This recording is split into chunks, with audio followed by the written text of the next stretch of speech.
ప్రపంచాన్ని శాసించేది ఎవరు? ఏ అగ్రరాజ్యం వేసే అడుగులు ప్రపంచ గమనాన్ని మారుస్తాయి? ఈ ప్రశ్నలకు మనకు వినిపించే ఒకే ఒక్క సమాధానం అమెరికా. కానీ తుపాకులు, క్షిపణులు, యుద్ధ విమానాల కంటే అమెరికాను అత్యంత శక్తివంతమైన దేశంగా మార్చిన అసలైన ఆయుధం ఏంటో తెలుసా? అదే ఆ దేశ కరెన్సీ డాలర్. 80 ఏళ్లుగా ప్రపంచ ఆర్థిక వ్యవస్థకు వెన్నుముకగా ఉన్న ఆ పచ్చనోటు సామ్రాజ్యం ఇప్పుడు పతనం దిశగా సాగుతోంది. అటు అమెరికా లోపల, ఇటు గల్ఫ్ దేశాల్లోని డాలర్ గురించిన గుబులు మొదలైంది. అసలు 1944లో బ్రెటన్ వుడ్స్లో కుదిరిన ఆ రహస్య ఒప్పందం ఏంటి? పెట్రో డాలర్ అంటే ఏమిటి? అమెరికా డాలర్కు బదులు ప్రపంచ దేశాలు బంగారం వైపే ఎందుకు మొగ్గు చూపుతున్నాయి? డాలర్ ఆధిపత్యం క్రమంగా నీరుగారిపోతుందా, లేక ఇది ప్రపంచ ఆర్థిక వ్యవస్థలో పెను మార్పుకు సంకేతమా? డాలర్ సామ్రాజ్య పతనంపై స్పెషల్ రిపోర్ట్.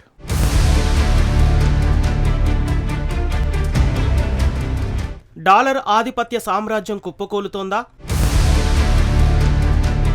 సూపర్ పవర్ హోదాను అమెరికా కోల్పోతుందా? డాలర్కు ప్రత్యామ్నాయంగా వస్తున్నదేంటి?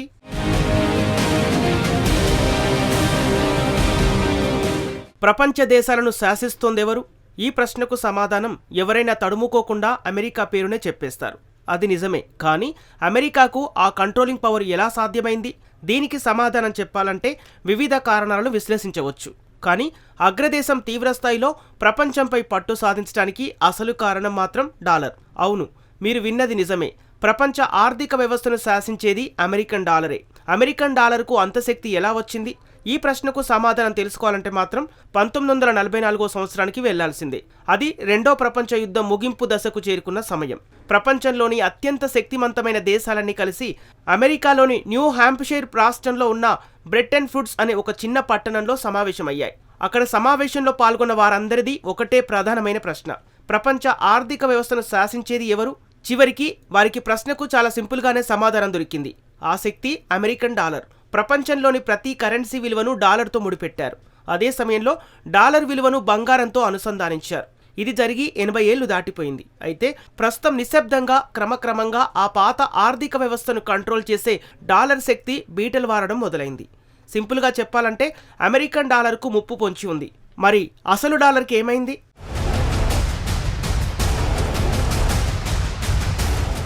డాలర్ కంట్రోలింగ్ పవర్ బీటలు వారడానికి 3 ప్రధాన సంకేతాలున్నాయి. మొదటి సంకేతం స్వయంగా అమెరికా లోపల నుంచి వినిపిస్తోంది. ఉటా, జార్జియా, అరిజోనా, ఓక్లామా, అయోవా వంటి రాష్ట్రాల చట్టసభ్యులు ఒక సరికొత్త చట్టం కోసం ఒత్తిడి తెస్తున్నారు. బంగారం, వెండిని రోజువారీ లావాదేవీల్లో కరెన్సీగా చెలామణి చేసేందుకు అనుమతించాలని ఆయా రాష్ట్రాల ప్రజాప్రతినిధులు డిమాండ్ చేస్తున్నారు. ఇక్కడ గమనించాల్సిన విషయం ఏమిటంటే, వారు డాలర్కు బదులుగా బంగారాన్ని తీసుకురావాలని కోరడం లేదు. అలా చేస్తే అసలుకే మోసం వస్తుంది. అది అమెరికా చట్టాలకు వ్యతిరేకం. అందుకే ఆయా రాష్ట్రాల చట్టసభ్యులు తెలివిగా డిమాండ్ చేస్తున్నారు. డాలర్తో పాటు బంగారం, వెండిని వినియోగించాలని కోరుతున్నారు. వారి డిమాండ్కు ఎందుకు అంత ప్రాధాన్యం ఉంది? ఎందుకంటే ఈ డిమాండ్ చేస్తున్నది ఎవరో సామాన్యులు కాదు, సాక్షాత్తు ఆయా రాష్ట్రాల శాసనాలను చేసే చట్టసభ్యులు. వారి వాదన చాలా స్పష్టంగా ఉంది. డాలర్ తన కొనుగోలు శక్తిని కోల్పోతుందంటున్నారు. ప్రజలు పొదుపు చేసుకున్న మొత్తాలను ద్రవ్యోల్బణం హరించి వేస్తుందని అమెరికన్లు వాదిస్తున్నారు. బంగారం మాత్రం ఎప్పుడూ తన విలువను కోల్పోదంటున్నారు. నిజానికి వారి వాదనలు కూడా కొంతవరకు నిజం. ప్రస్తుతం ట్రాయ్ ఔన్స్ బంగారం $4,800 వద్ద ట్రేడ్ అవుతుంది. అంతర్జాతీయంగా బంగారం, వెండి, ప్లాటినం వంటి లోహాలను కొలవడానికి ఉపయోగించే ప్రామాణికం ట్రాయ్ ఔన్స్.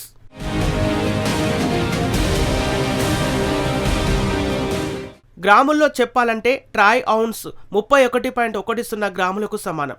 31.10 గ్రాముల బంగారం ధర సుమారు $4,46,633.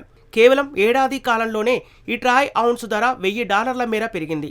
అయితే ఇక్కడే అసలైన సమస్య ఉంది. బంగారం అనేది కరెన్సీగా చెలామణి చేయటం అసాధ్యమని ఏ ఆర్థికవేత్తను అడిగినా చెబుతారు. ఎందుకంటే పెట్టుబడిదారులను ఆకర్షించే ఆ ధరల హెచ్చుతగ్గులు రోజువారీ లావాదేవీలకు బంగారం ఏమాత్రం సరిపోదు. ఇది ఆచరణాత్మకమైనది కాదన్నది ఆర్థికవేత్తల వాదన.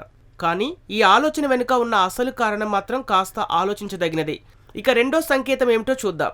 అమెరికన్ డాలర్ కొరత ఏర్పడితే ఏం జరుగుతుంది? ఇప్పటి ఈ కోణంలో యునైటెడ్ అరబ్ ఎమిరేట్స్ అన్వేషణ మొదలుపెట్టింది. పశ్చిమాసియాలో ఆర్థిక ఒత్తిడి పెరుగుతున్న సంకేతాలు స్పష్టంగా కనిపిస్తున్నాయి. ఒక రకంగా చెప్పాలంటే డాలర్లను వదిలించుకునేందుకు యుఏఈ ప్రయత్నిస్తుందన్నమాట. చెమురు సామ్రాజ్య దేశం యుఏఈ ఇప్పుడు డాలర్లకు బదులుగా ఇతర కరెన్సీలను వాడుకోవాలని యోచిస్తోంది. ఒకవేళ ఉన్నట్టుండి డాలర్ పతనమైతే మరో కరెన్సీ ఉంటే గట్టెక్కుతామన్నది ఈ గల్ఫ్ దేశం ఆలోచనగా తెలుస్తోంది. అందుకే చెమురుతో పాటు వాణిజ్య లావాదేవీలన్నీ చైనా కరెన్సీ యువాన్, భారత కరెన్సీ రూపీ వంటి ప్రత్యామ్నాయాలను ఎంచుకోవాలని యోచిస్తోంది. రాబోయే గడ్డు పరిస్థితులను ఎదుర్కోవడానికి యుఏఈ ఎంచుకున్న వ్యూహం ఇది.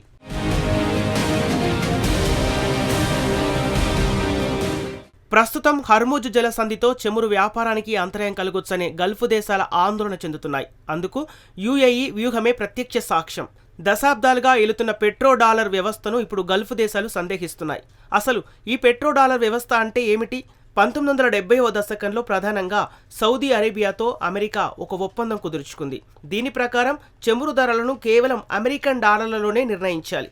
ప్రతిగా గల్ఫ్ దేశాలు తమకు వచ్చే అదనపు ఆదాయాన్ని తిరిగి అమెరికన్ ఆస్తులలో అంటే అమెరికా ట్రెజరీ బాండ్లు అక్కడి మార్కెట్లలో పెట్టుబడిగా పెట్టాలి. దీనివల్ల ఒక పర్ఫెక్ట్ లూప్ తయారైంది. ప్రపంచానికి చెమురు కావాలంటే డాలర్లు అవసరమయ్యాయి. దీంతో దేశాలన్నీ డాలర్ నిల్వలను పోగు చేయడం మొదలుపెట్టాయి. ఆ నిల్వలు మళ్లీ పెట్టుబడుల రూపంలో అమెరికాకే చేరాయి. ఫలితంగా అమెరికా సుసంపన్నంగా, శక్తివంతంగా నిలిచింది. ప్రపంచ ఆర్థిక వ్యవస్థను డాలర్ శాసించడం మొదలైంది. ఇప్పుడు పెట్రోల్ దేశాలే డాలర్ను పక్కన పెట్టేందుకు సిద్ధమవుతున్నాయి. ఇక మూడో సంకేతం, డాలర్ కంటే బంగారాన్నే ప్రపంచ దేశాలు ఇష్టపడడం. ముఖ్యంగా 1990వ దశకం మధ్యకాలం తర్వాత తొలిసారిగా ప్రపంచవ్యాప్తంగా ఉన్న సెంట్రల్ బ్యాంకుల వద్ద అమెరికా ట్రెజరీ బాండ్ల కంటే బంగారం నిల్వలే అత్యధికంగా ఉన్నాయి. అంటే ప్రపంచ దేశాలు అమెరికా అప్పు కంటే బంగారాన్నే ఎక్కువగా నమ్ముతున్నాయి.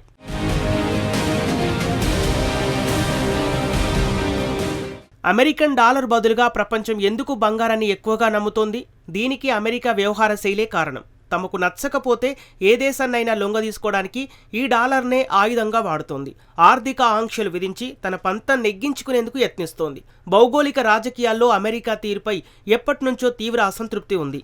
ఉదాహరణకు రష్యాని తీసుకోండి. ఉక్రెయిన్పై 2022లో రష్యా యుద్ధానికి దిగింది. దీంతో యూరప్, అమెరికాలో ఉన్న రష్యా నగదును, బాండ్లను బ్లాక్ చేశాయి. ఇది రష్యాకు ఆర్థిక కష్టాలను తెచ్చిపెట్టింది. అంతేకాకుండా అమెరికా ఎప్పుడు ఏ దేశంపై దాడి చేస్తుందో తెలియదు. డాలర్ రూపంలో ఆస్తులు కలిగి ఉంటే అమెరికా ఒత్తిడికి లొంగి ఉండదేమోనని భావిస్తున్నాయి. ఇలాంటి తరుణంలో అమెరికా డాలర్ను నమ్మితే నట్టేట మునుగుతామని చాలా దేశాలు అర్థం చేసుకున్నాయి. అంతేకాదు, డాలర్ ఇవ్వలేని ఒక ముఖ్యమైన విషయాన్ని బంగారం అందిస్తోంది. అదే తటస్థ విధానం. మరి ఇదంతా చూస్తుంటే అమెరికా డాలర్ ఆధిపత్యం అంతమైపోతుందా అంటే ప్రస్తుతానికి మాత్రం డాలర్ అంతమవ్వదు. ఎందుకంటే ప్రపంచం మొత్తం ఎప్పుడూ డాలర్ మీదే ఆధారపడి ఉంది. ఇది ఒక్క రోజులో రాత్రికి రాత్రి జరిగే పరిణామం ఏమాత్రం కాదు. ఇప్పటికీ ప్రపంచ మార్కెట్లలో డాలర్ ఆధిపత్యమే కొనసాగుతోంది. అమెరికా ఆర్థిక మార్కెట్లు ఇప్పటికీ ప్రపంచంలోనే అత్యంత బలమైనవి. ఎక్కువగా డాలర్ లభ్యత అమెరికన్ మార్కెట్లలో కనిపిస్తోంది. నిజానికి డాలర్కు ప్రత్యామ్నాయంగా ఏ కరెన్సీ బలంగా పైకి దూసుకురావడం లేదు. చైనా కరెన్సీపై యువాన్పై మూలధన నియంత్రణలు ఉన్నాయి. యూరోపియన్ యూనియన్ కరెన్సీ యూరోకు ఏకీకృత మద్దతు లేదు. భారత్ కరెన్సీ రూపీని ప్రొజెక్ట్ చేసేందుకు మోదీ సర్కార్ తీవ్రంగా ప్రయత్నిస్తోంది. ఒక రకంగా చెప్పాలంటే నేటికి డాలర్కు సరితూగే ప్రత్యామ్నాయ కరెన్సీ ఏదీ సిద్ధంగా లేదు. కానీ ఇక్కడ మారుతున్న విషయం ఒక్కటే, డాలర్పై ఉన్న ఆ ఖచ్చితత్వం ఇప్పుడు మాయమైంది. మనం ఇలాంటి పరిణామాలను చూడటం ఇదే మొదటిసారి కాదు. 2000 సంవత్సరంలో ఇరాక్ తన చమురు ధరను యూరోలలో ప్రకటించాలని నిర్ణయించింది. 2009లో లిబియా చమురు లావాదేవీల కోసం గోల్డ్ బ్యాక్డ్ కరెన్సీని ప్రతిపాదించింది. ఇటీవలి ఉదాహరణలు కూడా ఉన్నాయి. వెనిజులాను తీసుకోండి. అమెరికా ఆంక్షల నుంచి తప్పించుకోవడానికి చైనా యువాన్, యూరోలను ఉపయోగిస్తూ చమురు వ్యాపారాన్ని నిర్వహించింది. డాలర్ రహిత వ్యాపారాలను చేయడానికి ప్రయత్నించింది. బ్రిక్స్ దేశాలు కూడా తమ ద్వైపాక్షిక వాణిజ్యంలో డాలర్ ఆధిపత్యాన్ని సవాల్ చేస్తున్నాయి. సొంత కరెన్సీలను ఉపయోగించాలని నిర్ణయించాయి. తాజా సమాచారం ప్రకారం హర్ముజ్ జలసంధిలో చమురు ట్యాంకర్ను అనుమతించాలంటే ఫీజును చైనా యువాన్లో చెల్లింపునకు ఇరాన్ ప్లాన్ చేస్తోంది. అంటే డాలర్ ఆధిపత్యంపై మళ్లీ అనుమానాలు మొదలయ్యాయి.